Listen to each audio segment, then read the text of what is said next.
Ternyata setengah perjanjian baru ditulis oleh seseorang yang dulu adalah penganiaya gereja. Orang itu adalah Rasul Paulus. Ya, sebelum dikenal sebagai Rasul, Paulus dikenal sebagai penganiaya. Dia bukan hanya orang yang ragu terhadap gereja, ia justru ingin menghancurkannya. Ia mengejar orang-orang Kristen dari kota ke kota, menangkap mereka, bahkan menyetujui hukuman dan kematian mereka. Bagi Paulus saat itu gereja adalah ancaman yang harus dihentikan. Tapi sesuatu terjadi. Ketika ia sedang dalam perjalanan menuju Damaskus untuk menangkap orang-orang percaya, hidupnya tiba-tiba berubah. Bukan karena manusia, tapi karena Kristus sendiri menemuinya. Dan dalam satu perjumpaan itu, arah hidup Paulus berubah total. Orang yang dahulu memusuhi gereja, kini justru menjadi pelayan gereja.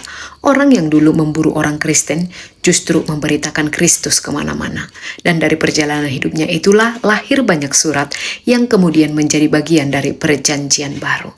Ada Roma, Efesus, Filipi, Kolose, dan ada beberapa lagi. Surat-surat ini awalnya hanyalah surat biasa, ditulis untuk jemaat-jemaat di kota-kota tertentu, untuk menguatkan mereka, menjawab pergumulan mereka, dan mengingatkan mereka tentang Injil.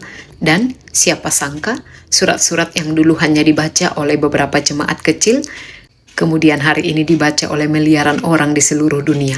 Yang lebih mengejutkan lagi, banyak dari surat itu yang tidak dituliskan dalam keadaan nyaman.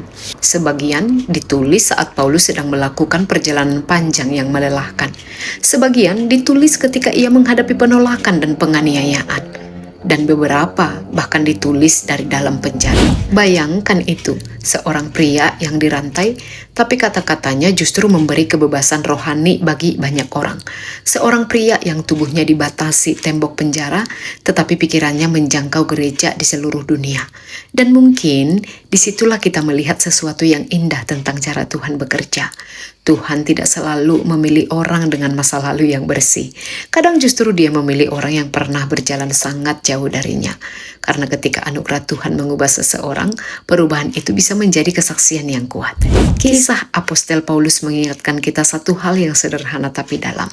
Jika Tuhan bisa mengubah seorang penganiaya gereja menjadi penulis sebagian besar perjanjian baru, maka tidak ada hidup yang terlalu rusak. Tidak ada masa lalu yang terlalu gelap. Tuhan masih bisa menulis sesuatu yang indah melalui hidup siapapun yang bersedia dipakainya.